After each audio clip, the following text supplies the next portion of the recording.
Welcome to the Respect the Math podcast, brought to you by Reliable Tech Help. For all your IT needs, call Reliable Tech Help at 502-797-7399 or visit our website at reliabletechhelp.com. That's reliabletechhelp.com. I'm your host, Digital David Snyder.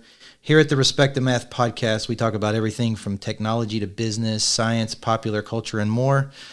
Basically the things that I'm interested in because I'm kind of selfish that way. You can find us on Facebook, YouTube, Spotify, and Apple Podcasts. Look us up, interact with us, and we look forward to hearing from you. Today our guest is Joel Gerdis. Thank you for being here. Hey, thanks for having me, David. Happy to have you. Tell us more about yourself. Gosh, I've lived in Louisville probably since 1980. Moved here from Kansas with my folks and went to school here. Went to school here in the state for advanced, education. And but lived in Louisville most of my life, and so live in Middletown. Have a ministry, but I've like one of those guys that some people know that's like a jack of all trades but master of none. I would disagree with that. I've done a ton of things in my life that have spanned live music, business owner, digital marketing, ministry. Within like the Christian church and things of that nature. Yeah, weren't you doing some contracting at some point too, like carpentry or remodeling or something? All sorts. I had, that small business owner thing was I had a remodeling stint where I was actually doing live music for about 5 or 6 years while we were recording an album. Like, what am I going to do to make music or make money? Yeah. And so some friends hired me to do some handyman work. That snowballed into, hey, do you know how to build a deck? And I would say, yeah, I know how to build a deck. And I'd go to Barnes and Noble, and read a book, and I would just read a book, and then I could do it.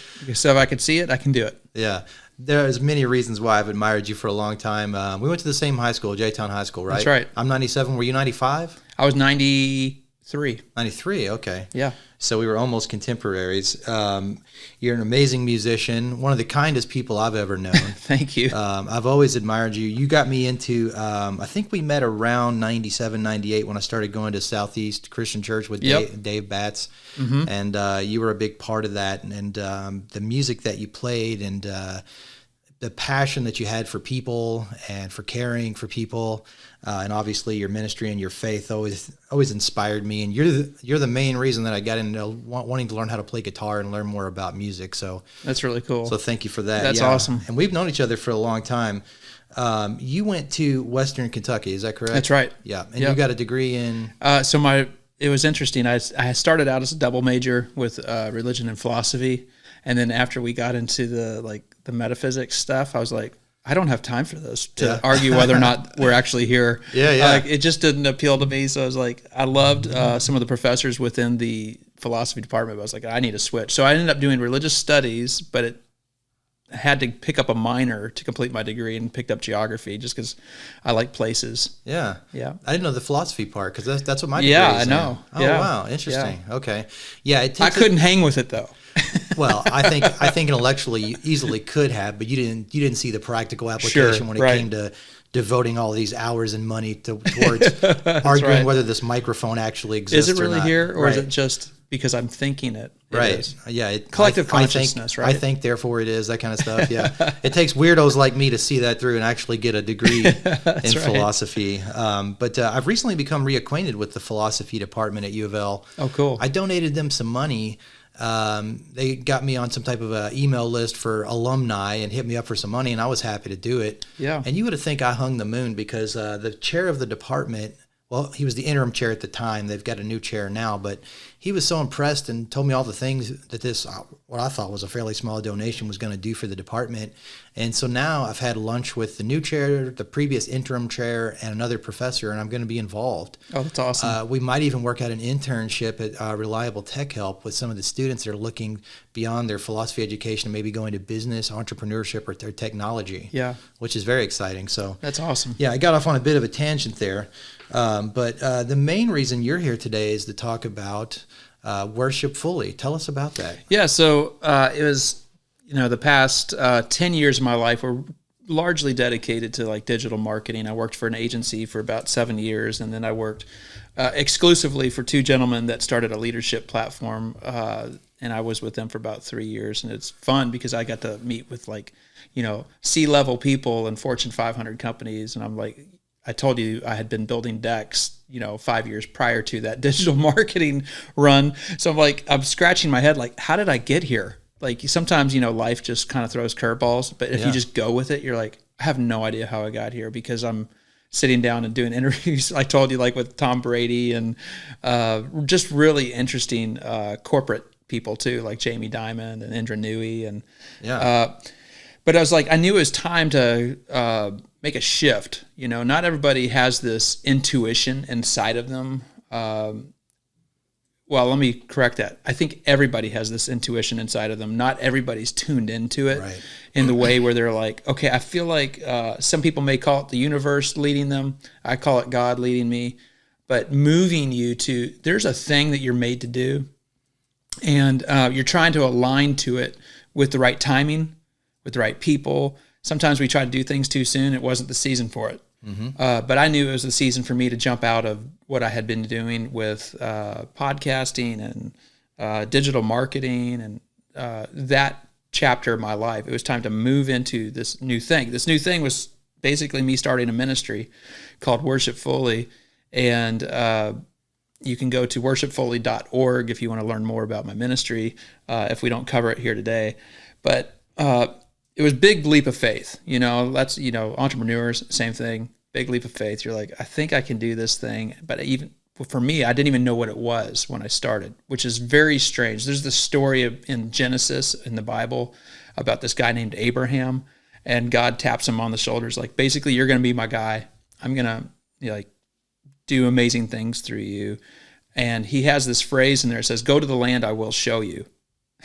And it's just like, that's what it felt like. You're like, go to the land I will show you. So I didn't even have a plan going into this. It was just a leap of faith, quit my job.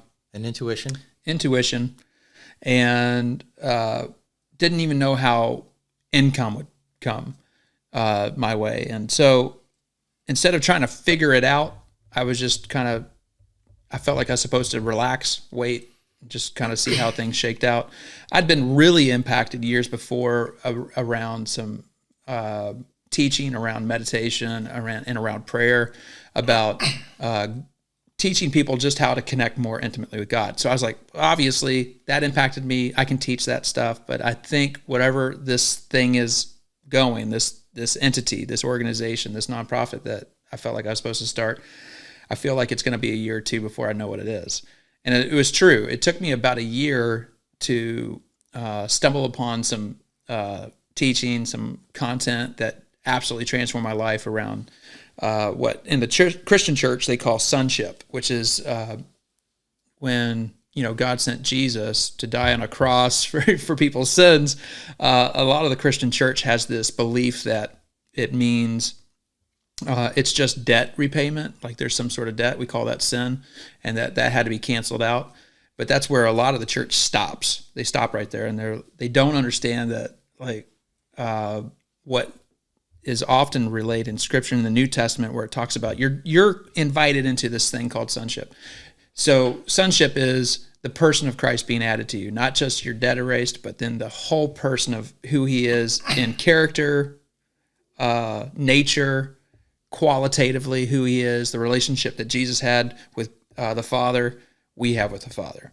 Church doesn't usually teach that. And I'm making it my mission to make sure people know, hey, do you know you can actually be his son? It's literal, it's not figurative. Give us a reference point there. So when you say the church doesn't teach that, contemporary modern Christianity in the Western world, is that what you're referring to as the church? Or? Typically, okay. Yeah. And I'm not saying that they don't teach it at all. They just don't teach it to the degree that I'm like, we have to move from a figurative mindset into a literal mindset. Less metaphorical and more... Less metaphoric. Practical It's more practical. Do you actually expect him to come through for you like a real dad, like a real father? You mentioned the term sonship. I'm assuming that's S-O-N? S-O-N. That's okay. Right. Yeah. S-O-N. Yeah, and so that came to you. Give us a timeline. You quit your job and started this on an intuition. September of 3.5 years ago. Okay, so we're talking 2018, 2019? That's right, okay. Yeah. So this coming September will be 4 years. Okay, and do you integrate any of your musicianship and your... Yeah, I do. So, like, part of what I feel like why I'm on this planet is to make music. And I'm discovering more about that even now. I feel like it's not just what people would consider faith genre music. Mm-hmm. It's like anything. It's like if it's inside of you, get it out, put it out, and there's something that God has on that. Why pigeonhole it and label it That's as right. this or that? Just express yourself in the form that you find most appropriate, and just let other people label it, right? Yeah, well, and let it, you hear artists and songwriters say this all the time. They don't like to talk too much about what their songs mean, because it means so much to the people that have heard them, and it has nothing to do with the initial reason why an artist created it in the first place. Yeah. And so, you'll hear stories from like Bruce Springsteen or Bono or any of these, well-known singer-songwriters or bands.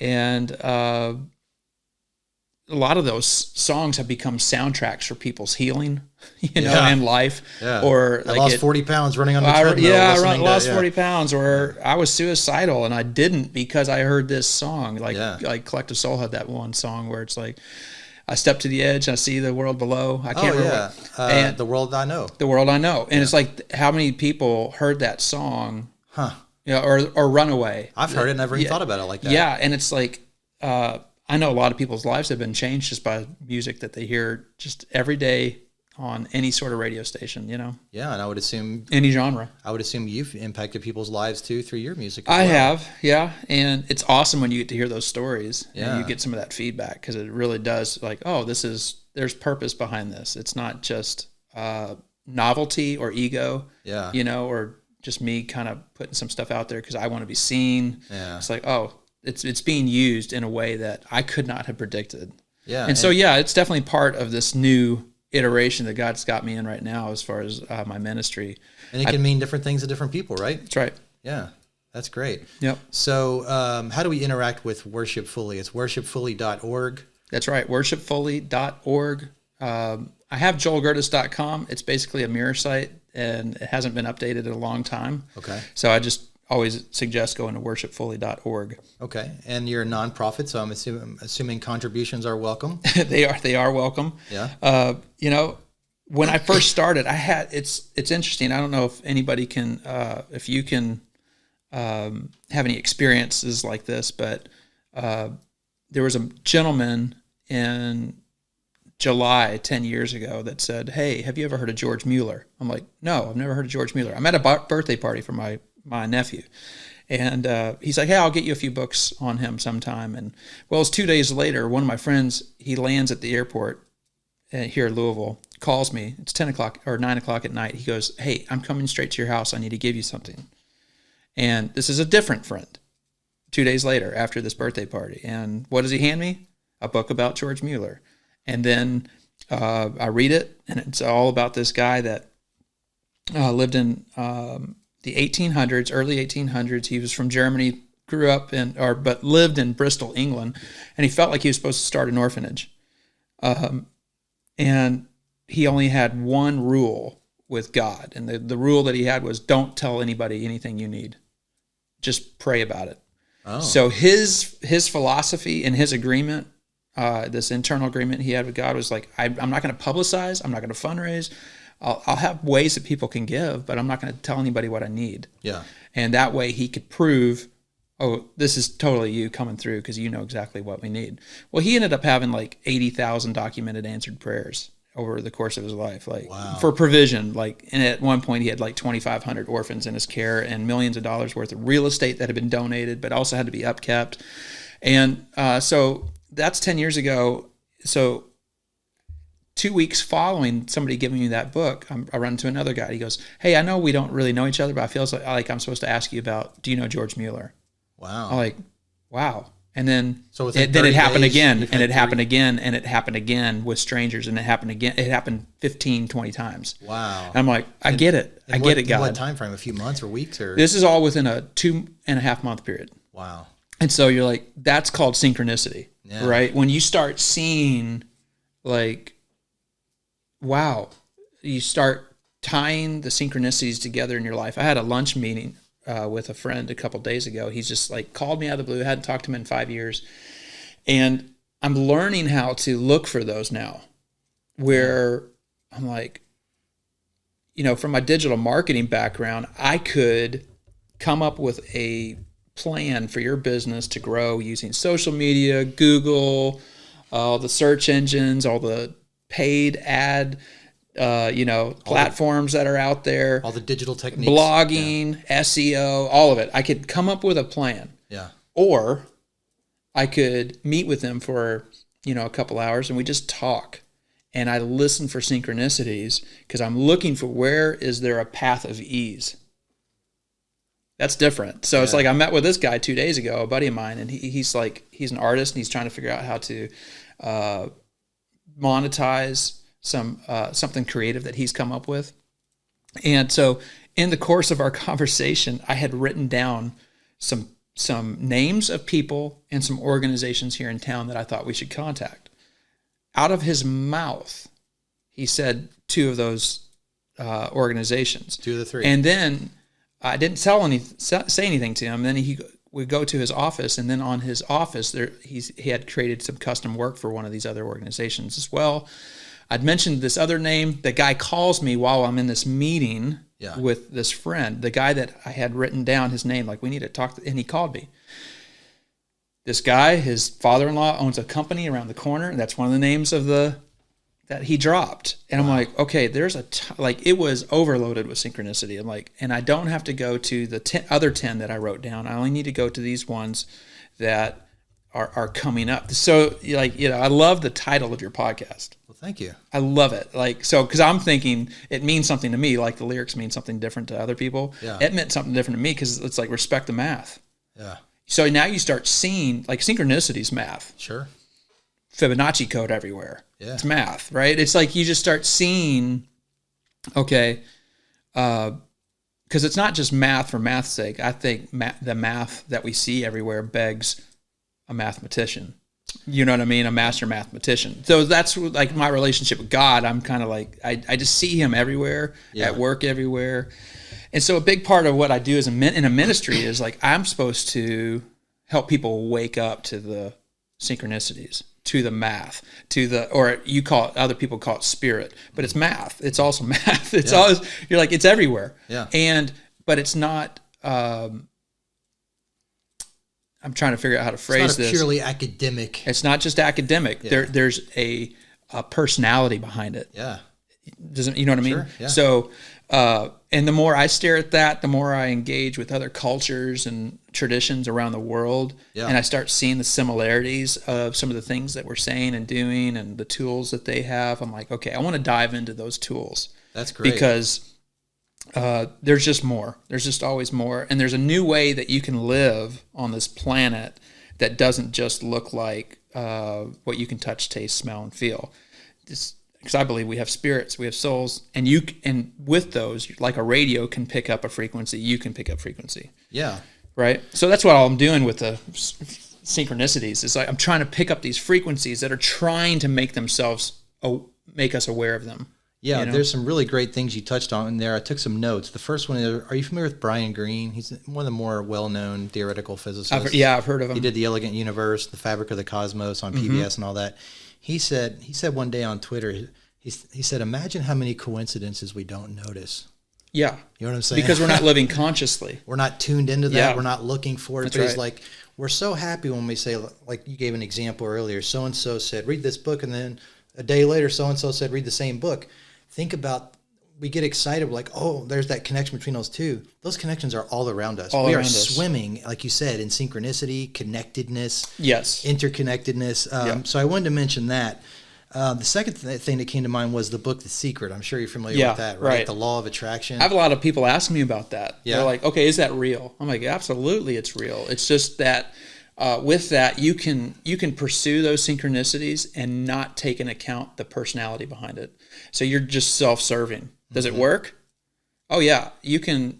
There's laws of attraction. It's how your mind thinks, the things you say. Thoughts become things. Your intention and your will expressed through word will attract things. Yeah. But what I would suggest is get to know the personality behind those things. Because if you just are pursuing those for your own pursuit or your own, just to fill your own bucket, it's really going to not be satisfying in the long run. Yeah, it's you don't want it to be a surface endeavor, a shallow. Can I collect this much money and date these many women, or get these many Instagram followers, whatever it might be. You mentioned the personality behind that. You mentioned all the math pointing to a mathematician. I thought that was interesting. I wanted to talk about that. In the interest of full disclosure, I grew up raised Christian. Believed off and on to certain degrees throughout my life. For probably the last 15 years or so, I would describe myself as an agnostic atheist. However, I qualify that by saying I believe I would hope the people who know me would say I'm a kind person, and I attribute a ton of that, probably 80-90%, to being raised Christian, believing in something bigger than yourself, having values, respecting human dignity, being compassionate, being kind, being generous, turning the other cheek. That being said, you mentioned all the math around us points to a mathematician. That's a topic I'm very sensitive to as an agnostic atheist. It's referred to as intelligent design. Yeah. Everything that we see around us that has order and structure and can be understood was made by something. Right? Yeah, right. Well, I'm sympathetic to that. Most of my cohorts, my atheist brothers and sisters aren't. I think that I'm different in that sense that I am I'm very non-hostile towards religion. Right. I think that the people don't talk about this enough. I don't think Christians do a good enough job of talking about this, and maybe that's from a humility standpoint, but if you think about somewhere on the planet where clean water is being ran to a village, a school is being built for orphan children, people are being cared for, medical care, fed, spiritually guided, educated, all those things, there's a pretty good chance there's a religiously motivated person on the other end facilitating that. Pretty good chance. Not all the time. Not all the time. But I would say, there's definitely in whoever's organizing that, the organization or whoever is spearheading that, right, has something genuine inside of them, and there's a love and a compassion that you can't fabricate, and a responsibility, right? Right, and not just a responsibility. I would say like with that love.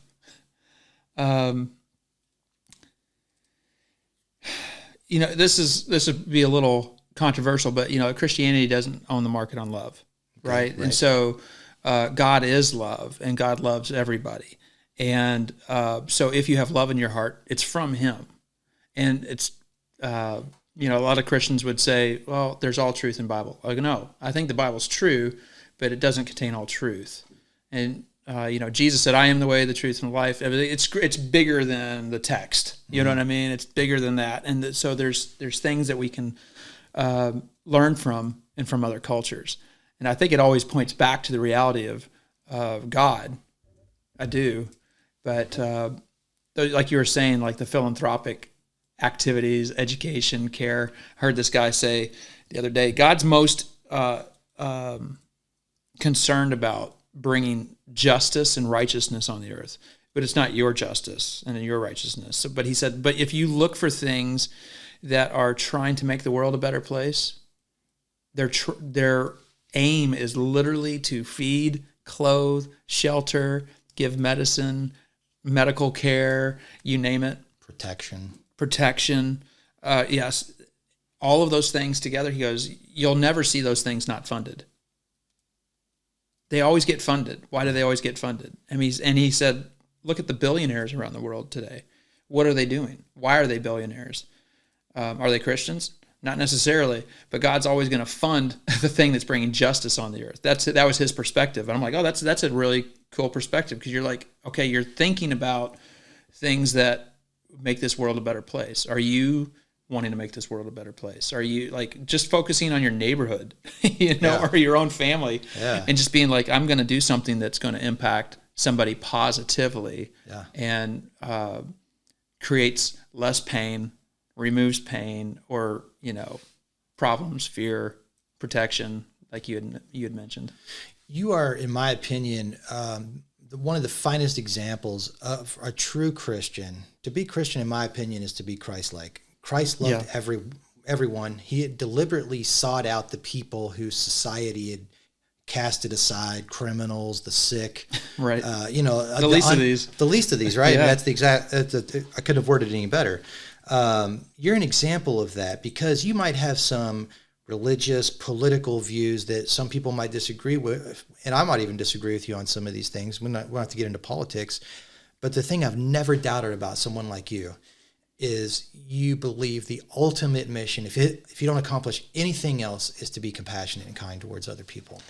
I'm learning a ton about that in this season. I would say, thank you for that compliment, but it's a reflection of the truth. So, okay. Yeah, I was telling the truth. Sure. And I would say I'm learning about how much room I have to grow also in that, because it's like none of us have arrived. I can get disgruntled about disagreements around any issue on the planet. I'm learning how not to now. Mm-hmm. I'm learning, one of the guys I follow, he's just really good at communicating. He's like, one of the shortcomings of organized religion is this thing that creates separation between us and others, because it's the ideas. So what we do is we polarize. He goes, we cannot afford to do that. He said, including with creation. He would say, one of the books in the New Testament is called Romans. In Romans 8, it says, all of creation is groaning for the revealing of the sons of God. And say that again. All of creation, all of it, is groaning, longing for the revealing of the true sons of God. Okay. And two things. One, he points out, he goes, it's not groaning and longing for the return of Christ. It's what it's longing for is actually the return of Christ in us, the people. Because if we do that, it's going to share in our liberty, is what Romans says. But the other thing that's an interesting point is, he goes, it's groaning, it's longing for something. All of creation, not people or just people, all of creation. Yeah. He says creation has a consciousness.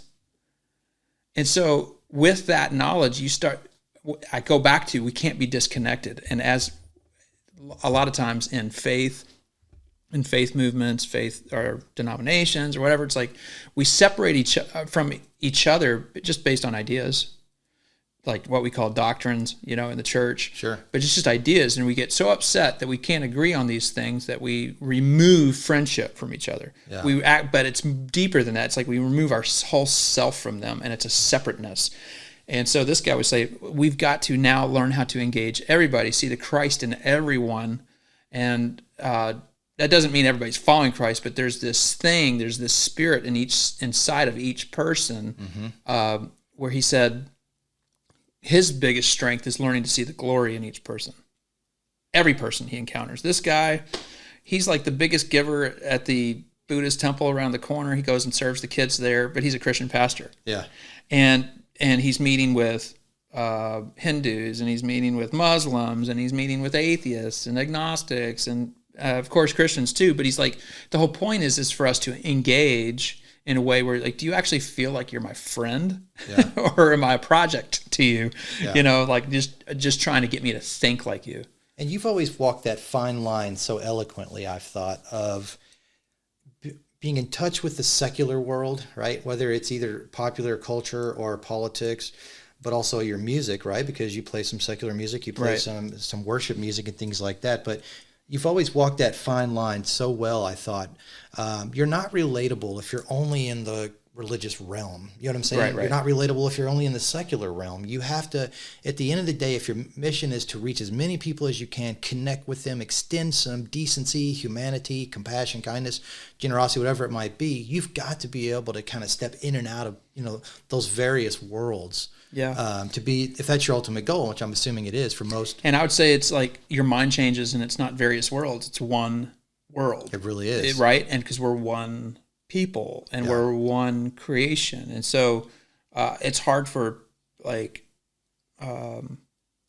would say anybody that, you listen to Jordan Peterson very often, he's got some really good points. He's like, a lot of times when somebody has a cause, I'm gonna butcher this, so you're gonna have to look him up and hear how he said it. Peterson. He's great. But he's, he just said something along the lines of people that have these causes already have built into their DNA that there's something broken.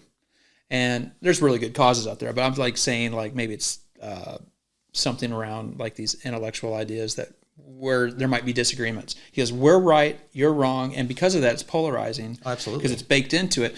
And then what happens is now we can't come to the table because we're not even friends. We can't even talk about these things. Isn't that sad? Yeah, but it's the same. It's a lot of that exists in the church. A lot of that exists even in, atheist camps because I'm right. I'm like, we can just be friends, and go watch the soccer game and, and find some just common learn ground. but also learn how to see the beauty in each other. And find some common ground. Because like when he said, this guy I follow, he said, my skill set is to see the glory in each person. If your objective is to see the glory in somebody, you're not looking at what you disagree about. Because you're just so enamored by how amazing they are. If you truly see it for what it is, you really see a person. You'll be stunned by it. You'll be stunned by their beauty, the way they think, the way their mind operates, their potential, their gifts, all of it. Yeah. And now that's not just disarming. That's just like, that's what everybody longs for. I want to be seen that way by people, right? Because you want real community, real friendship. That's what it looks like, where they're like, I'm looking past the things we disagree about because those are insignificant. They really ultimately are, right? It's pretty insignificant. You mentioned earlier, everybody wants to be wanted, right? Everybody wants to be wanted. It's just one of the strongest psychological needs inside of our consciences. Human nature. Human nature. You mentioned disagreeing. I don't know about you, but some of the most fruitful and beneficial relationships and conversations I've ever had are with people I disagree with. Yeah. I seek that out. Everybody likes to have affirmation, right? And to have people around them that confirm this or that, belief or philosophy or ideology. But I'm looking back and taking an inventory of my relationships. Some of the most beneficial interactions and lifelong relationships I've had are with people I disagree with. My best friend is as believing, as committed as a Christian as you are, and we don't argue about it. We find common ground, and that's our values. I tell people, I don't give someone a litmus test. Are you a Jew, an atheist, or a Muslim or a Christian? No, you're just drowning. I'm going to jump in and save you. Right. There's no litmus test. There's no qualification. And I wish people could sit down, whatever the topic could be, and genuinely try to understand what experiences that person has had that have led them to have that position, this or that position that you might disagree with, as opposed to, I'm right, you're wrong, see you later. What's the point of life? What's the point of life if you can't do that? Empathy is a huge one, right? I think this cancel culture thing, right?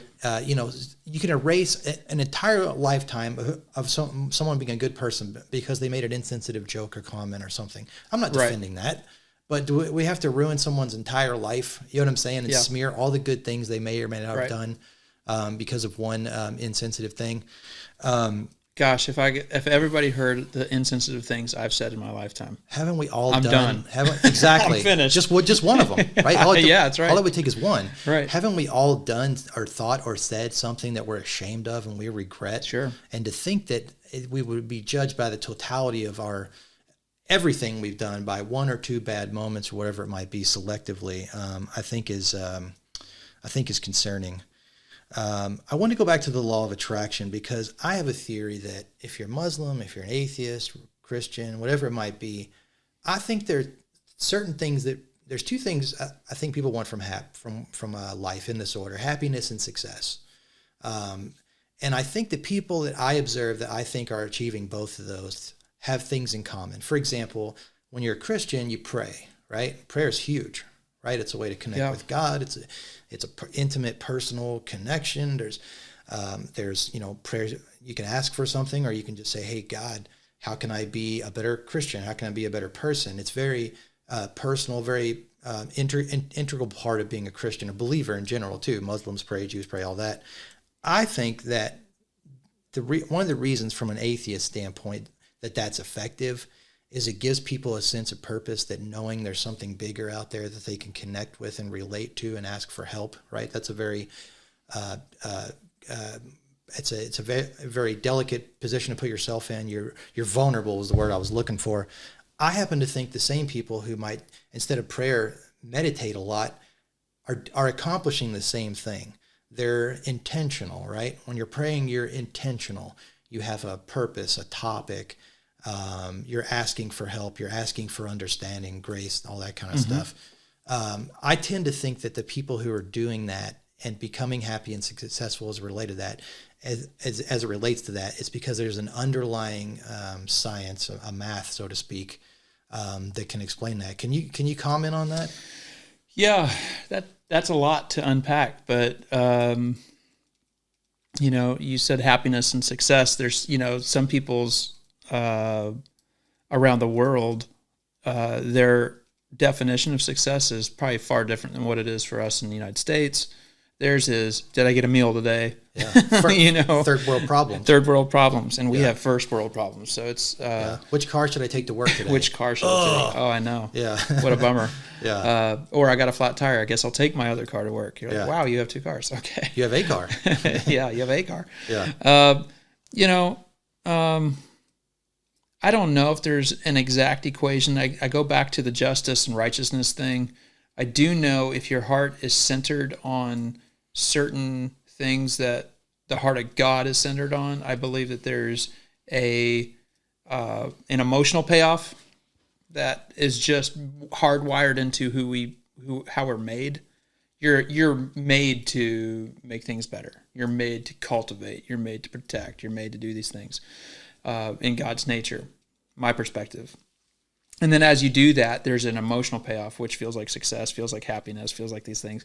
But also, like, let's say monetarily, do I know that everybody that pours themselves out for mankind is always rewarded? No, I don't know that for sure. Yeah.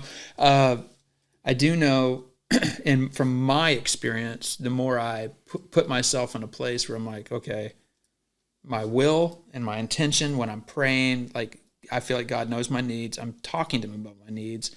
They're met. So it's like I'm almost 4 years into this interesting journey called Worship Fully, right? And I've got a track record that's like, if you want to talk about like a scientific lab, I have lab math data going back and looking at, there's not been one time that we've missed a bill.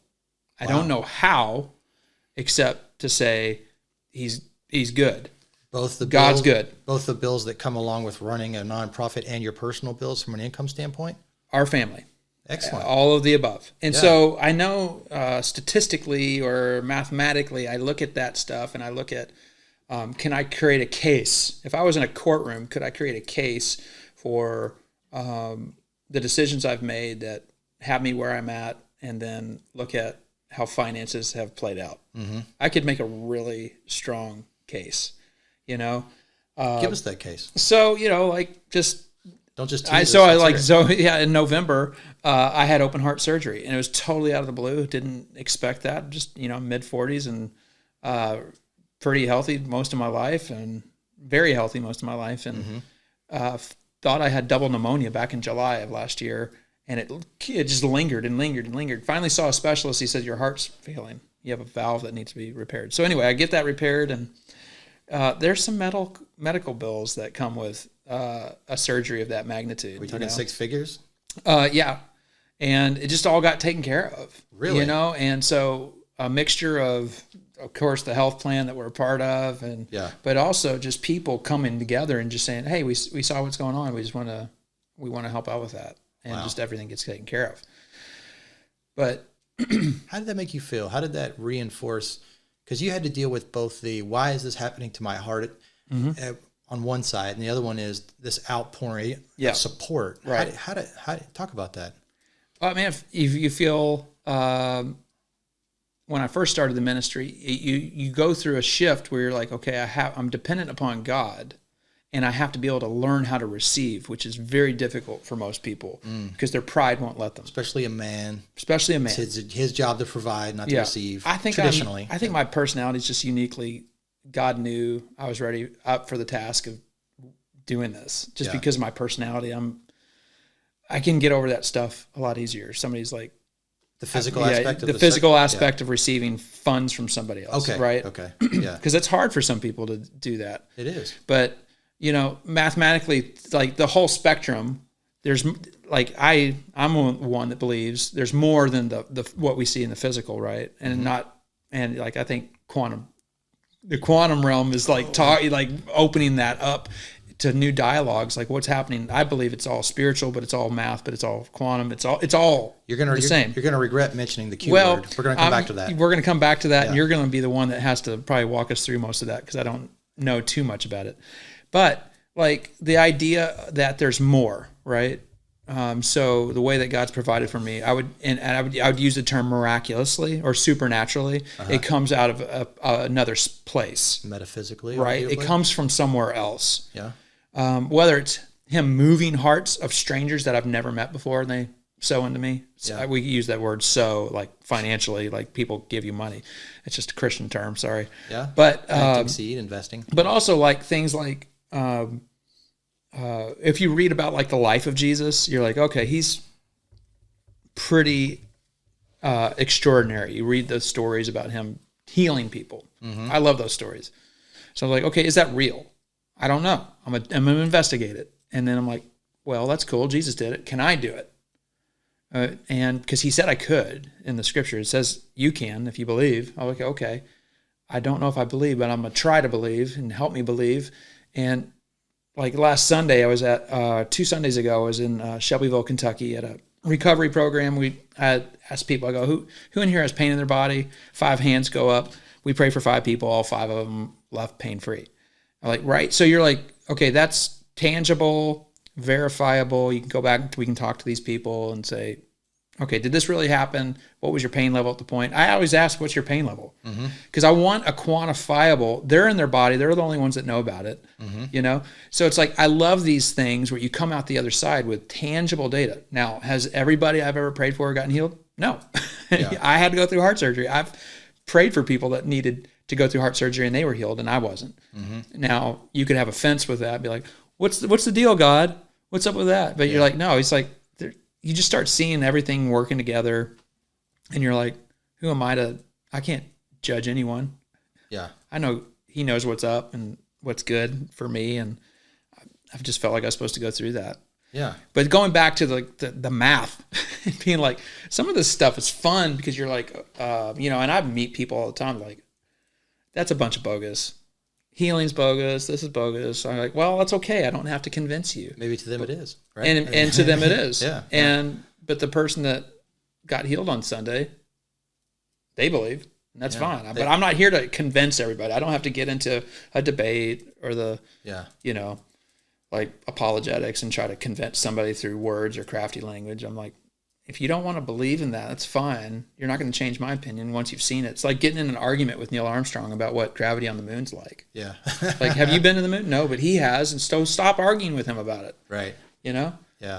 One thing that came to mind with believing is I tell folks that are hostile towards religion, I'm like, most of the people, particularly in America and Western society, Western culture, in the year 2022, you know what they're told when they go to church on Sunday? They're told to forgive people who've harmed them. They're told to be generous to people who need help. They're told to be compassionate and kind and loving their neighbor. I go occasionally, and I listen to Joel Osteen from time to time. I'm a big fan of his. And I'm like, if you think that what's wrong with the world is Christianity, you've been misguided. You know what I'm saying? Right. Like, there's real bad people out there. And you can disagree with some of the political positions. We don't need to go into those, but some of the hot button, political conservative Republican views most Christians ascribe towards. But if you just go and listen, it always amazes me. These people have these strong opinions against religion and Christianity specifically in our culture, and they haven't even gone to church one time. Sure, they haven't even listened to someone on TV speak or. Well, usually it's reinforced by some of the Christians they've met. So I will say you're absolutely right. There's an authentic thing. And the people that are disgruntled at Christianity haven't experienced the authentic thing. They usually, and Jesus was the most critical of the religious leaders. He wasn't critical of anyone else on the planet. You ever read anything in the scripture, the only people that Jesus was getting on were the religious leaders. Because they were corrupt, right? They were corrupt, but they were also missing the boat as far as what's the main thing. Yeah. And the main thing is character, the nature of God expressed through you, real generosity, not treating your faith like you're an accountant and you're checking boxes. And that's what they were doing. They were like, hey, look at us. We're giving out of our spices, not just our money. Yeah. We're giving out of our agriculture. We're giving out of our whatever resource. And it's because they wanted to be seen doing that stuff. Yeah. But it wasn't coming out of their heart. And that's what Jesus was always after, was your heart. It was a Christian thinker. I can't remember his name. He said, the problem in Christianity is Christians. Have you heard that one? Well, I mean, if you want to sum it up, that's a really good way to sum it up. Yeah. Well, and it's just, some people have just had really bad encounters with people that profess to be a Christian, but they're not being that. And they're being jerks. Right, yeah. Or argumentative, or like we said earlier in the podcast, they're pulling away. And you feel that because it's like your main objective is love, and I can feel that. Yeah. Yeah, Richard Feynman, one of the most famous physicists of all time, brilliant man, a very kind and compassionate man, also an atheist, but not hostile towards religion. When he was asked about quantum physics, he said, "This is a problem that is so complicated that I don't even know if there's a problem there. I can't even get to the table to address the problem. I don't know what the problem is." You know what I'm saying? I'm paraphrasing him. One thing that's interesting to me, particularly with modern physics and quantum mechanics specifically, is that you mentioned Christianity on the surface versus what's underneath, that personal relationship, that connection with Christ, a higher power, so to speak. Quantum mechanics, there's a lot of parallels there. Tons. They tell us that the classical world, where if I roll this pin across the table and it starts here, it'll travel through every point in between and end up here. That's classical physics, right? Newton gave us his laws of motion and gravitation to explain all that, but that's on the surface. And quantum physics teaches us there's this whole underlying universe that is way larger and far more complex and far more bizarre than anything that you see on the surface. And I know I'm not supposed to do this as a card-carrying, scientifically oriented, atheist, logical person, but I can't help but notice the parallels there. Right. In the quantum world, a particle can not only travel from here to here without passing through the points in between, it can go from here to here instantaneously. It can also exist here and here. Right. Those are things in the classical world that we take for granted every day, and serves us very well, right? Right. Until you start trying to understand one of the big practical applications that broke quantum physics from being a purely academic pursuit to having some actual relatability in the real world was consumer electronics, radios, TVs, cell phones in general. Everything that Newton and Einstein taught us about motion and locality and particles, thinking about this pen, if you magnify it enough, you'll see little point-like particles.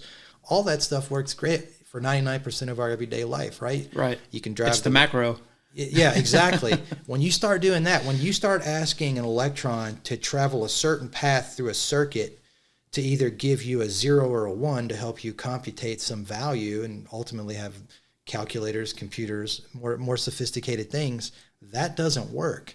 And so that was one of the main, and Richard Feynman was one of the ambassadors for quantum mechanics, having a real world application that even if you didn't understand it all, which by the way, most people who say they understand it don't, okay? That's kind of like most people who say they're not crazy probably need some help. Right. But consumer electronics, and that hits home with me because I have an IT business. That's all we do is manipulate electronics. Classical mechanics did not work for telling us how to make a subatomic particle, mainly an electron in electronics, flow through a circuit to go through this gate or that gate to give you this or that behavior, this or that property.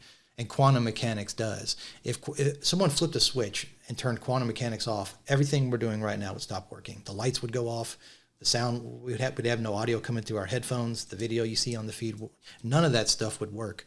And I can't help but notice I'm kind of seduced by the parallels between that and what spirituality, religion, Christianity has to say. And it sounds like there's some age-old wisdom where, like, if you think of like you mentioned Buddhist monks, quantum mechanics would make sense to them, I would think, even if you presented it to them 2,000 years ago. Yeah. Does that make sense?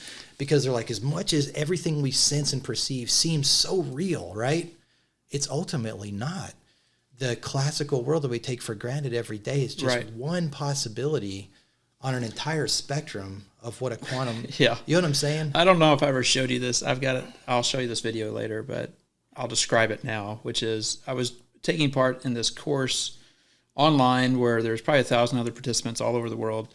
One of the things the person doing the teaching was trying to train you to do was to get an idea, bring it up, like imagine your body, bring it up through your feet, up to your stomach, wrap it in some sort of emotion. He teaches you how to do this. Bring that emotion up to your heart, and you're going to give it intention. And when you release it, you put then you experience like lifting your hands up above your head, and you're like releasing that thing to do what you want it to do through word, right? So you're speaking it or whatever, giving it, making it real. Well, we were using this because he was like, I want to teach you how to take your run-of-the-mill incandescent light bulb, and you're going to take this light bulb and you're going to smash a floor tile, and the bulb's going to be fine. Yeah. But the tile's going to smash. Yeah. And you're like, what? you're questioning, like, okay, he just said we're going to smash a tile with a light bulb. The light bulb's not going to break, but the tile will. And so he starts teaching, like there's probably about 100 or so people gathered with him live where the events are taking place. And then I'm watching, from my living room online live as well. But this one girl walks up. She was so full of confidence. She just grabbed the light bulb, says, you'll smash the tile. She threw it at the tile, and the tile's obliterated, and the bulb's fine. Huh. Right? And there's video proof of this? Well, yeah. And so I'm learning how to do this, right? And so after 5 smashed bulbs, my bulb's all smashed. I'm like, I'm trying to, okay. I get frustrated. He's like, use that emotion. Wrap this idea of you're going to smash this tile with this light bulb, bring it up to your heart, give it intention, release this thing. Boom. It's obliterated, right? And the bulb was intact. I'm like, and you're dropping it from 3 or 4 feet in the air, and you're like, nothing special about this bulb, just your standard bulb. Standard bulb. Should break every time you drop it. I went and bought them at Walmart, right? Yeah. All these light bulbs. Well, they can't be special. No, they cannot be special. By definition. But the point is there's more to reality. Yeah. And so what's the point behind that? I had a lot of friends, I'd show it to them, they're like, yeah, but what's the point? I go, the point is you can manipulate anything. Yeah. The point is the human being is the highest technological, sophisticated piece of equipment in the entire universe. That's my belief. The most complex form of consciousness. And that it was meant to manage the material realm. Yeah. And because of that, so you see that, like this example of breaking the tile with a light bulb, like, well, why is that so important? Well, what happens is if you can start learning how to harness your intention and your will, and where's your limitations with business? Where's your limitations with innovation? Where's your limitation with energy breakthrough? Where's your limitation in medicine? Where's your limitation? You start seeing, like, okay, it's more than what a pharmaceutical can make with compounds or organic matter and how they can manipulate that in a lab. What about your own will over somebody's body? Change your own composition. Yes. Yeah. And so you read these stories about these guys that have performed mental surgery on themselves, and they come out of being quadriplegic into walking. You're like, now that's hard for some people to believe, but I've seen the stories. I believe those stories. It's firsthand accounts, but then it's like, okay, this is me, and I'm doing these things, that's totally different, right? That takes it to a whole nother level. And you're like, okay, well, what if I'm skeptical? Well, yeah, but you can be skeptical. That's the whole point. Everybody's skeptical because we've lived for eons in a system where we think largely it's just the physical realm. Well, in natural selection, skepticism is rewarded. That's right. Well, yeah, it's because it's survival. Yeah. Yeah, you want to be skeptical. You don't like, to a certain should extent. we come out of the cave or not? Right. Because there could be something scary that wants to eat me, right? Yeah. So evolutionarily, skepticism is served yeah, as well. Yeah. But what happens too with when you witness something like this for the first time, what happens? It changes your paradigm, right? Changes your paradigm. Everything shifts. Everything shifts because you're like, I can't hold on tightly to all these things I've believed for so long about Christianity, atheism, any of it. Right. I have to I have to hold these things loosely. Now, the only thing I hold tightly to is Jesus. That's it. Yeah. And so that's my thing. Yeah. Like I've learned, like I believe it all flows in and through this Christ. We'll call it a Christ consciousness. Mm-hmm. That Christ consciousness came into the form of a man named Jesus, but before that, it was just the Word, is what the Bible calls it. It was just the Word. And then God created everything through Word, and this Word is this spirit thing that's fundamentally foundational to everything that is. It says in Scripture, it says it holds all things together. So that's my philosophy. That's what I understand, and I view everything through that lens. And the more I push myself to do things that, like you read about in Scripture or you see on YouTube, like there's some dude levitating over there. Like, is that possible? Yeah, I don't know. Not David Blaine, but right? Yeah, not David Blaine, not magic. Not magic, but literal. Like, there's monks that sit on top of poles and don't eat food for a year because they're breatharians. Yeah, and you're like, okay, that's challenging me. I have to understand how that works so I can synthesize that through my understanding of Jesus. And I do. And I'll like look at these things like, okay, I want to know how this stuff works because there's more than the physical realm. Yeah. And so that's way more. That's why quantum is so fascinating, because it does align with, I cannot find something in quantum that I would say challenges me when it comes to like reading Scripture or like the Bible. I can't find something that would contradict a thought, an idea, or a concept. Mm-hmm. That's why it's like, oh, this is really neat how seemingly well, it's like a hand in a glove, and how these two like mirror each other. Yeah. Now, one's faith, one's science, but it's like ultimately science is just revealing the truth. Yeah. Yeah. Einstein said, what was it? Science without religion is lame, and religion without science is blind. Is blind. Yeah, I thought that was interesting. You mentioned a word earlier that meant a lot to me. You said everything flows from Christ through me. That's the one thing I cling to, and it's not non-negotiable. Yeah, it's non-negotiable. And you said I view it through that lens. When you said that struck me. Do you think it's possible that someone who, say, is a Muslim and believes in Allah is just looking at the same thing you're looking at through a different lens? Oh, it's a good question. It's a really good question. I feel like the Christ, let me say that it's... Or Muhammad, whichever one. Sure. Like, I feel like there's a Christ consciousness in everybody that just needs to be woken up. Yeah. So, like, the way that a Western Christian would... we use the term evangelism. It's sharing the story with Jesus, and if you respond to that story, you have to say some words, and then, okay, now you're a Christian. Yeah. And maybe you get baptized or something, you know? And then... the Western church would say, well, now you're a Christian. Now that's happened. So it's like, I do believe that you have to there's a choice towards Christ. Uh-huh. There's a choice towards God. I do believe it's Christ is a distinct thing that flowed from, the Judaic tradition and into the Christian tradition. I don't believe it's the same thing. I don't think we're talking about the same thing, if that makes sense, from other faiths. But the way it's so beautiful that it's been described to me most recently is just see the Christ in everybody. Mm-hmm. Because whether they're a Hindu, a Buddhist, or a Muslim, or a Christian, or whatever, there's a Christ spirit in each person that needs to be awakened. Mm-hmm. And so that's different.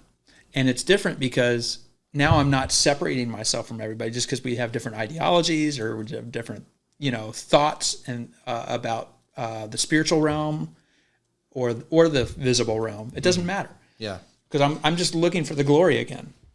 And that's what that glory is. So it's like I look at the because I believe everybody's been created by God.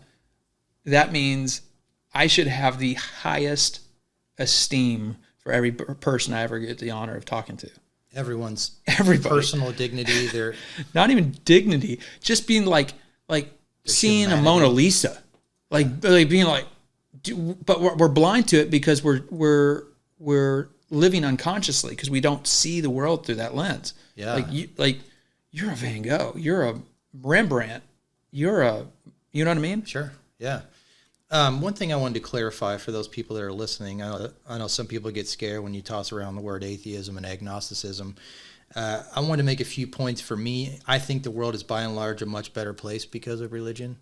I think there's some people hijacking it and claiming to be acting on God's behalf, and most of them are not. I think that needs to be said. I also need to clarify one thing. I call myself an agnostic atheist. I choose those two words very carefully, and I think it's important to articulate why. For me, it's as extreme a declaration to say there is a God as to say that there is not. To me, those are two sides of the same coin. They both require almost a blind belief in one way or the other. Yes, there's a God, and there's no way there isn't a God, or no, there is no God, and there could never be a God.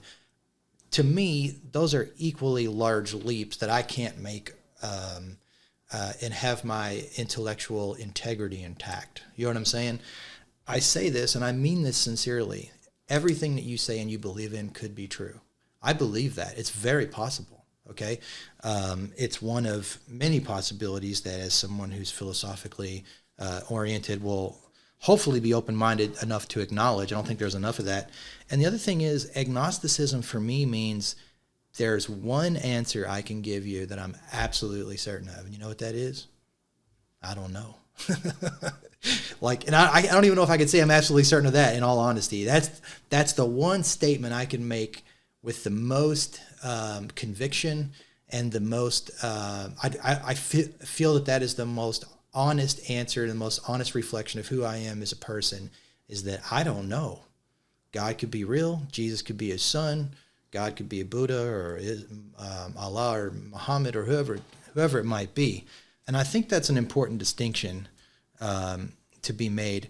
There was an interesting film called Heaven is Real. I'm assuming you've seen that. Yeah, I saw that one. Yeah, that's compelling to me. Yeah, and I think a lot of people who again are on my side of things, agnostic and or atheist, they wouldn't even watch something like that. They would completely dismiss it, not even consider it. And I'm like, at the end of the day, shouldn't we be curious? Right? We should be curious. Yeah, absolutely. And that's why I would say a lot of Christians are handcuffed to what they're allowed to investigate. Mm-hmm. But I look at some of my brothers and sisters around the world that they're investigating everything, because it's like, if it's all him, in him, made by him, for him, through him, I say him, I'm thinking God, mm-hmm. from my my seat. Right. There's something valid there. And I think a lot of Christians just get like, oh, you're going to be deceived. There's too much deception out there. I'm like, well, who's in you? You have such a low opinion about God in you. Yeah. I think he can protect you, lead you pretty well.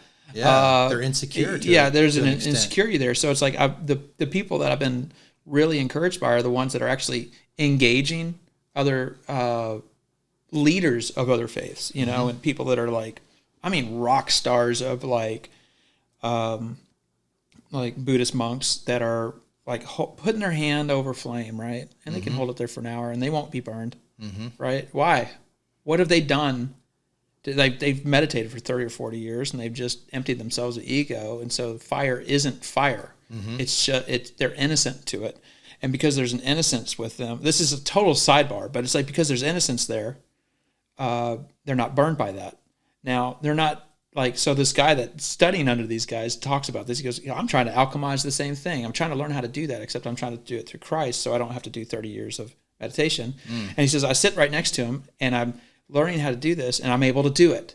And then the Buddhist monk says, how did you do that? That took me 40 years of meditation. He goes, he said, because in Christ, he goes, your ego isn't pushed down like to nothing. It's just in check by the Spirit. It doesn't require 40 years of meditation to do these things. Now, most Christians are like, that's really weird. Why are you even trying to not be burned by flames or do this or do that? Like, because you can. Yeah. Why not? Because it's like we're kids and we're just on this discovery of what's the point of waking up tomorrow, right? If the not adventure to discover, yeah. You're like, that blows my mind. It's like the stuff. Like, I don't believe everything I see. Yeah. I don't believe everything I hear. I don't ascribe to every like weird thing out there. But it's like you start hearing like reports of UFOs, and you start hearing reports like.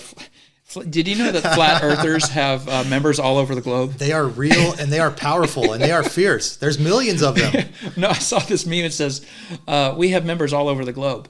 I was like, and then somebody said, read that again slowly. Yeah. But the idea that there's just more. And so what does it look like for you to like move towards that? And let's say you're in an atheist camp. You're like, there is no God. Okay, that's fine. That's where you are. And you're not broken or anything. You're an amazing, beautiful human being. What does it look like for you to pursue improvement on the planet? Justice, righteousness. Those are like sound like religious terms. Yeah. What does it look like for you to just make the world a better place? Yeah. And let's just do it. How can you pour into that? Going back to quantum mechanics, there's a guy named Hugh Everett. You ever heard of him? Yeah. Okay, so he was this physicist. I think he graduated in the 60s, late 60s, early 70s, and he was wrestling with quantum mechanics. And anybody who truly dives into it is just astounded at how bizarre it is and how counterintuitive it is to everything we take for granted every day. And he looked at it and he said, for a given quantum mechanical experiment, all you can ever do is assign a probability that this or that is going to occur, particularly when it deals to the two things most important to what we call classical mechanics under the umbrella of locality, that a particle or some object has a position in space and time, and it has a velocity over time through space and time, right? And quantum mechanics tells us there's an important distinction that needs to be made. A guy named Leonard Susskind, another hero of mine, said, quantum mechanics didn't tell us that a particle can't both have a velocity and a position at the same time. It says we can't know it. That's a very important distinction. And what follows from that is the more you know about a particle's position, the less you know about its velocity. And the reason for that is because of wave-particle duality. If I drew a wave on the wall, it was consisting of particles. You could look at that, and that wave is a visual representation of the trajectory those particles are taking. So a wave tells you where something's going. Does it tell you where it is? Not really, right? A particle tells you very specifically where something is. Does it tell you where it's going? No. And so one of the key insights to one of the pillars of quantum mechanics is wave-particle duality. A particle can exist in a particle in a classical universe, or it can be a wave in the underlying ultimate reality of quantum mechanics.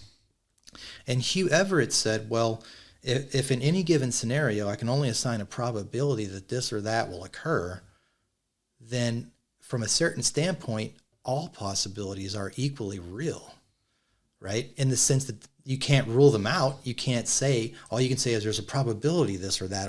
There's no certainty. Heisenberg gave us the uncertainty principle early on. And so what that relates to for me, and again, I'm seduced by this, I'm not supposed to do this connection between spirituality, religion, and modern science and quantum mechanics.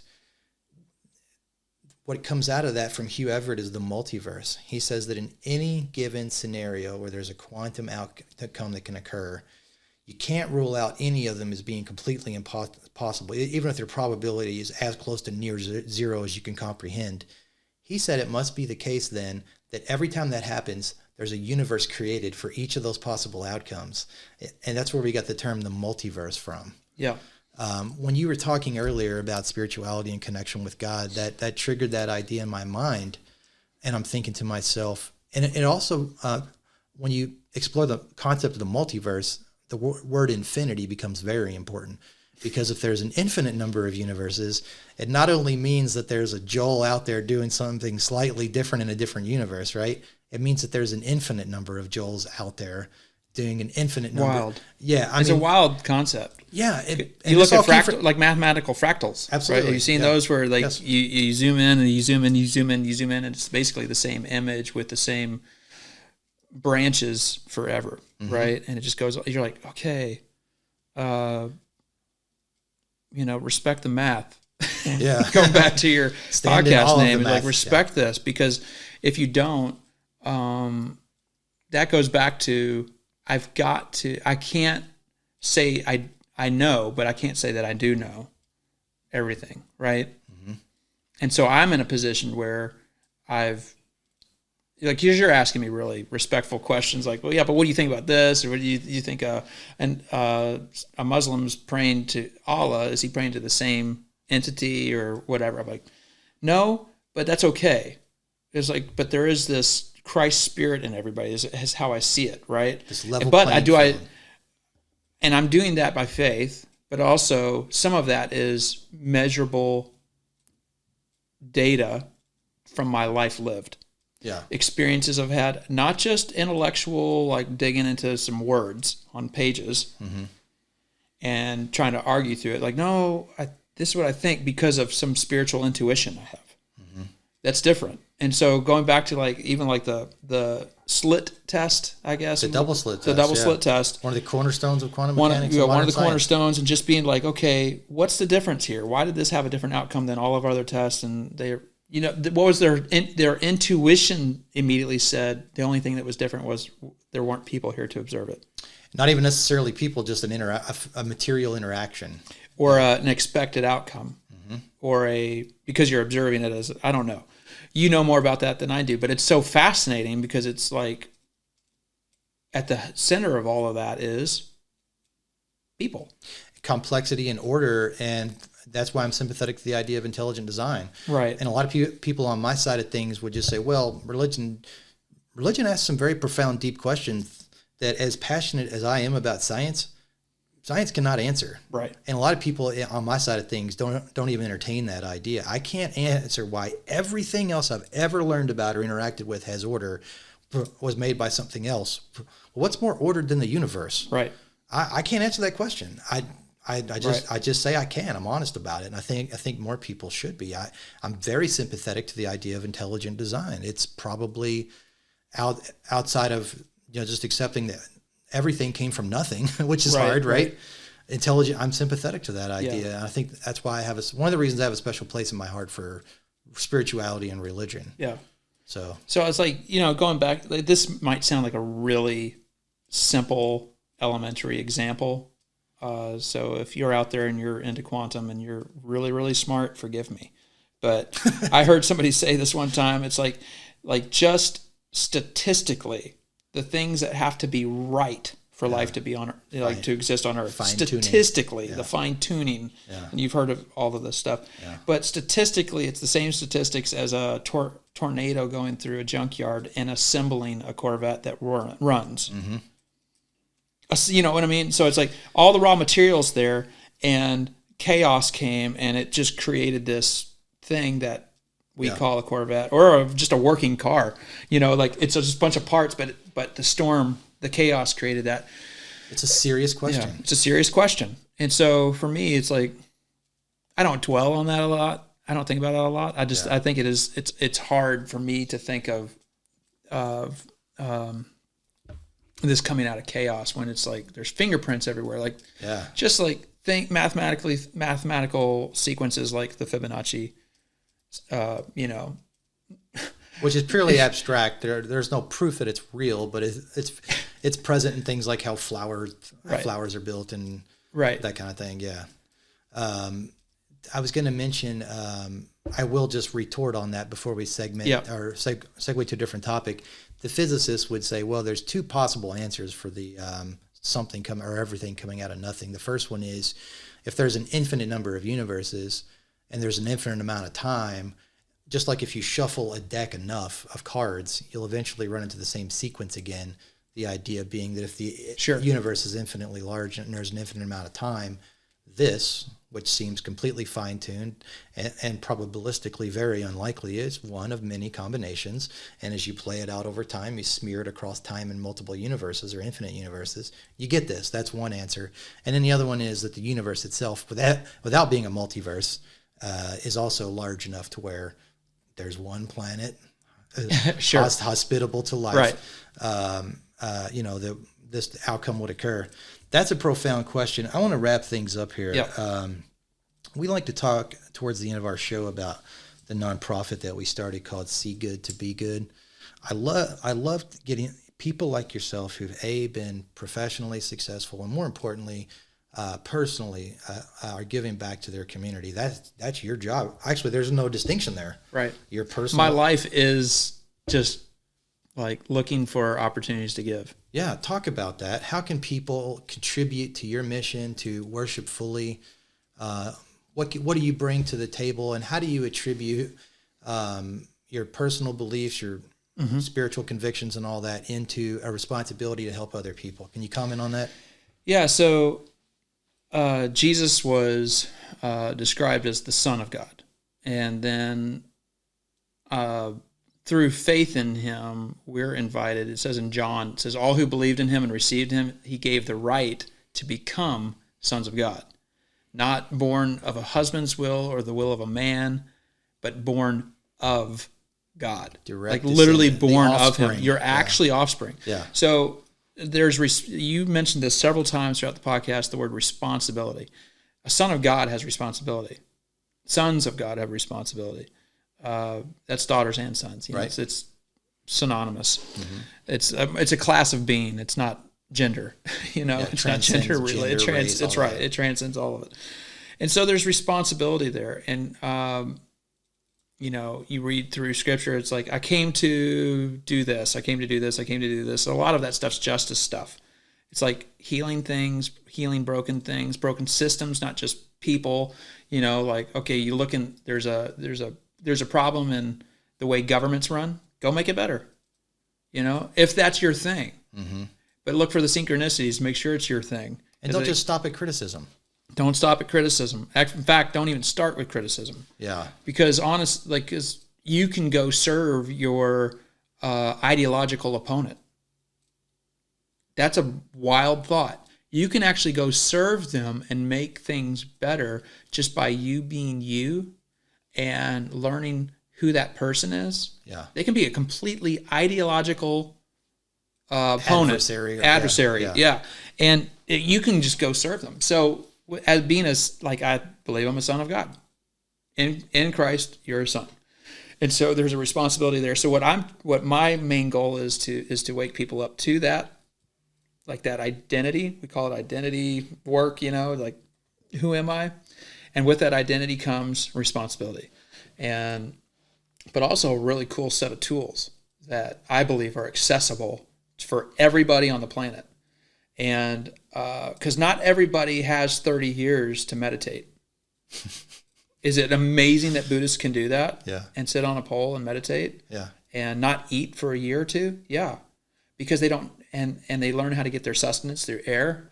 It's totally like supernatural stuff, right? Yeah. But not everybody has 30 years to do that. But there's so many things that are absolutely 100% accessible through Christ. Like, you want to grow in something? You want to do something that's like outside the norm? You want to do it and it's physical? You want to be a farmer? Be a farmer. He'll teach you how to do agriculture. Mm-hmm. But you want to do some things that are supernatural too? He can teach you that. So I love being a coach for people. And so with my ministry, I just if somebody's hungry, they want to learn about new things, who they are, their identity, doing new things. I love talking about that stuff. And then my music's geared towards that. Like I really feel like lyrically what I try to do is give them a path that helps them just dwell on these things. Mm-hmm. And then they'll just stumble into things. Like it's wild. I started listening to your music, and then I just kind of stumbled into these things. Yeah, because you're rehearsing that in your head.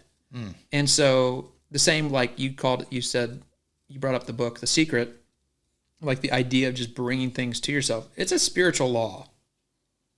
What you think about, you become. What you stare into, you become. It's arguably a physical law. Yeah. Yeah. Yeah, it's arguably a physical law too. Yeah, but there's this band, out of California, forget it, their name, it'll come, Dawes. And they said, I'm staring into the abyss, and it was staring right back. Yeah. You know, it's like there's things that you stare into, and you start becoming those things. So I that's why I like teaching people how to stare into God's character and His nature, because you start changing. Yeah. You start not thinking about the same things. You're talking about, like, just, you know, jumping into political arguments. It's like, why am I not? I'm not even concerned by that anymore. Yeah. I'm not concerned about getting engaged in that stuff, because what happens is it shifts my emotions, shifts my thoughts, shifts my nature, my character. And then I'm just wanting to be posture. Right. Yeah, I just want to be right, and everybody else is wrong, as opposed to learning how to engage with every person that comes in my path in a way that, like, okay, not everybody that you engage is going to become a part of your life.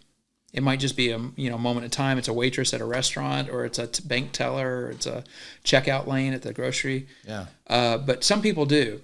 But if you treat everybody like that, like the gold that they are, the Rembrandt, you're like, and you see it. You're not making it up. You're learning how to retrain your eyes to see the magic.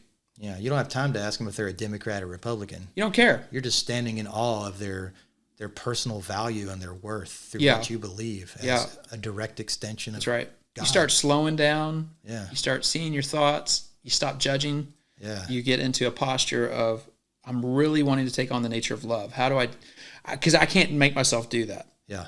That's where I feel like that is a supernatural process that requires something from the other realm, you know, to aid you in that. Because you're like, I want to, but I don't know how. You know, it's funny, if you ask me if I have an opinion on abortion and Trump and the military, all these things, I have very passionate views on a lot of those things, and I enjoy discussing them. But you know what's more important to me? I want every person who interacts with me to walk away and say, man, I didn't necessarily agree with everything that guy had to say, but he listened to me. He tried to understand why I think, why I believe a certain way, and he tried to put himself in his shoes. And as passionate as I am, and as interested as I am as engaging people in these things, the second I can sense hostility or anger, I switch the subject, like you said. Let's talk about the baseball game yesterday or something. That's very important to me. Real quick, Kirby Delanerol, one of the guys I follow, he's in Sri Lanka. He's just amazing. He's like, you want to show somebody you love them? I think the greatest way you can love anybody is listen. Oh, yeah. So I'm just saying yes to everything you just said. You mentioned the comment about I stared into the abyss and it stared back at me. Remind me of Carl Sagan saying, I'm paraphrasing here, something along the lines, we are all made of stardust. All the heavy elements that were formed through nuclear fusion in the core of a star and then sent out through the universe in a supernova explosion, carbon, iron, all the magnesium, all the things light. That literally light, right? Everything that we're made of were made from stardust, and he said he couldn't help but wonder if that was the universe's way of creating something to look back at itself. That reminded me of that. Which it begs the question: did he believe it had consciousness? Because if you know what I mean. Yeah. Two things I want to ask you before we wrap up here. Why are you successful? Oh gosh, it's such a. Everybody defines success differently, and I'm no different than anybody else. Where I'm always kind of like. The grass is always greener a little further ahead, and where you can get caught in the trap of, I know I've met some goals, but now I've got new goals. Mm-hmm. You know what I mean? And you're like never really resting and just sitting in the, seeking. Yeah, just the seeking the next thing, but resting in the gratitude of the moment. Yeah. So it's just that I'm trying to do that. I feel like. Success for me is just being able to sit still and reflect and just being grateful. Contentedness. Because even going through that surgery, a lot of people don't get that experience, which is a gift. Because you're like come back, you're like, health is a gift. And life-threatening surgery too, right? Yeah. Well, I would say it was low risk, even though it was open heart surgery, and I was on bypass and they had my heart outside of my body and they were, you know what I mean? They literally extracted your heart and repaired it. They're repairing it somewhere else while I'm kept alive by artificially machines, right? So, but that's a gift, you know, being able to look back and be like, wow, one, we live in a century where that's even a possibility. I live in a city that has amazing medical professionals. Let's give a plug to Jewish Hospital, Jewish Hospital, that's right. Yeah. And thank all those people. I know. Yeah. Also, you know, just looking and saying, because a lot of people, even though it's 2022, don't have access to that. Right. Majority of the planet. A lot of the planet does not have access to that. So, you know, people are like, have you won the lottery? I've heard somebody say, yeah, I live in the United States. Absolutely. You know, so, I woke up this morning. I woke up this morning. Yeah. The freedoms that we have, the freedom to disagree. Yeah. You know, that's huge. But as far as you said, success, it's just such a strange thought. And I used to think about success when it came to like money or home, family.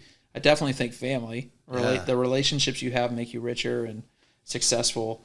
At the end of the day, you're a success if you're authentic. You know, are you the real you? Are you the real you, or do you have a bunch of dissonance going on because your real values, you know them inside? Your personal definition of success. Are you really that thing, or are you an actor on the stage? Wow. You know what I mean? Yeah. Because there's been a lot of part of my life where I was an actor. And there's times I still slip into being an actor where I'm like, I'm just pretending. Or are you chasing someone else's definition of success? Yeah, sure, exactly. Yeah. There's plenty or even chasing my own, which is not accurate at many times.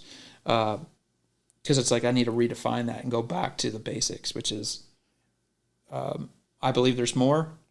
I believe that more is defined by love. And am I being transformed into that? Because I can't make myself do that. I can't will myself with all the how-to and self-help and all that. I don't buy that. Meditation. I don't buy that. Yeah. I believe it's there's a internal surrender that takes place, and there's this thing outside of you that comes in and starts doing it. The God-shaped hole, so to speak. Sure. Yeah. Sure. Final question: why are you happy? Why am I happy? Yeah. How did you become happy? Why are you happy? Oh gosh, and that's elusive too, man. Yeah. It's so elusive because it depends on it goes back to your definition of success. And so if you don't feel successful, you're probably not happy. And maybe your definition is wrapped up in some things that are very fleeting: possessions, money, career, education, all great things, but very temporal. If you believe like I do, which is I believe that there's something other that others love, and I have to surrender to it so it can change me, you're already successful. Success looks like the surrender. It doesn't look like you achieving some external goal. Yeah. And so I think even God would say you're successful just because you said you surrendered. I don't think we were meant to be independent, just going after our own destinies, so to speak, and naming that destiny, saying what it is, and achieving it on our own, and then patting ourselves on the back. Yeah. Like you look at the people that have changed the world, there's other people around them, there's surrender, there's sacrifice, there's teamwork, no one does it on their own. Yeah. No one does it on their own. It's a tough question. I wish I'd known that before I came on, because I probably would have sat and meditated on that for a couple hours and just been, what is happiness? What is success? There's a reason why I didn't tell you I was going to ask you those. You know why? There's a term. It's called ambush journalism. Yeah. Well, it works because the truth comes out pretty quick, even if you stumble across your words. Yeah. I would have hoped for the style of this conversation that an ambush version of those questions would yield a more compelling and interesting answer than something rehearsed or calculated. So, right. Yeah. Well, thank you for being here today. For folks that want to get involved, maybe they don't have much money. Maybe they're living paycheck to paycheck. Can they contribute their time? Are there any other? I just like serving people. So people like that just want to grow, come. Yeah, and we'll just figure it out. Yeah, like just email me, get on the website, fill out either my homepage deal or one of the other pages that just gives me your email, and you can reach out with a question and say, here's where I'm at. I'd love to connect. Let's have a conversation and see where it goes. Yeah, perfect. So that's worshipfully.com. .org. Excuse me, .org, of course. Worship Fully, the word worship and then FULLY. Yep. .org. That's a very creative name, by the way. Maybe on a future podcast we could talk about how you came up with that. And yeah, for sure. That'd be interesting. Thank you for being here, Joel Gerdis with worshipfully.org. Thanks for joining us today. Thank you to the listeners and our sponsors for making this podcast successful. We'll see you real soon on a future episode of the Respect the Math podcast. And one more thing, if you would like to be a guest on our show, or you would like help creating and or distributing your own podcast, please contact me for more information. I'd love to have a conversation. Thanks, Joe. Absolutely. Joel, thank you. Yeah.